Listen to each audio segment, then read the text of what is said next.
of magic lamps and genies. Hi friends, have you ever wanted to be the most popular child in class? Have you ever felt left out? Today we will meet one such boy. Put your hands together for Huckleberry Finn. Huck, as he is lovingly called, is the son of a poor drunkard. He does not have proper house and wears clothes that he gets from others. He is a misfit who tries hard to show that he does not care. As a result, he comes out as an unruly boy whom other kids want to imitate and mothers want to avoid. Here comes Tom Sawyer. Tom is a mischievous boy who has an imagination which does not stop at anything. He keeps plundering lands and killing enemies in his imaginary world. He has a group of friends who follow his orders. Tom and his gang have invented this robbery game where they raid the carts full of garden produce and then run happily to their cave to talk about all the things they could have plundered. One day, Tom sends a boy running around town to collect the gang for a meeting. Tom has news. The next day, a whole parcel of Spanish merchants and rich Arabs was going to camp in Cave Hollow. They have 200 elephants, 600 camels and over 1,000 mules, all loaded with diamonds. And they have only 400 soldiers as guards.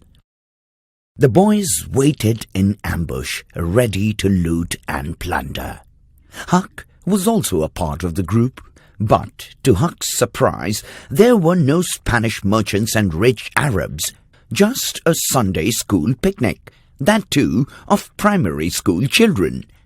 However, the plan was to loot, and that is what they did.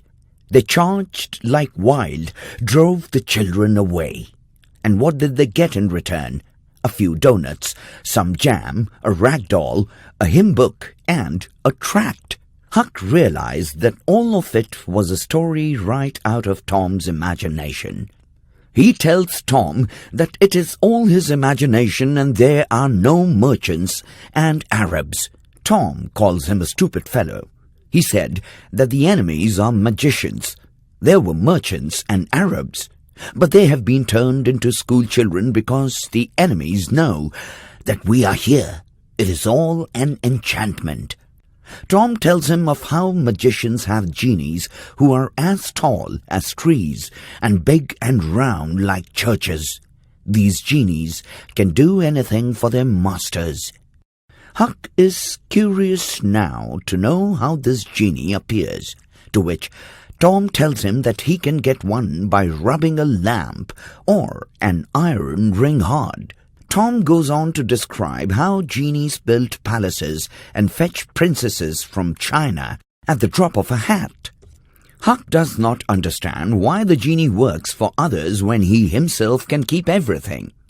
Tom gets annoyed because Huck does not understand that the genie follows orders. He cannot do anything by himself or for himself. After a few days, Huck decides to try his luck. He goes to the forest with an old tin lamp and an iron ring. He rubs and rubs the lamp as well as the ring. But nothing happens. Huck realized that this too is one of Tom's imaginary stories. Huck tries hard to believe Tom and his stories. He wants to be like the other boys who follow Tom blindly. He wants to be normal like the others. But in the end, he just cannot seem to fit.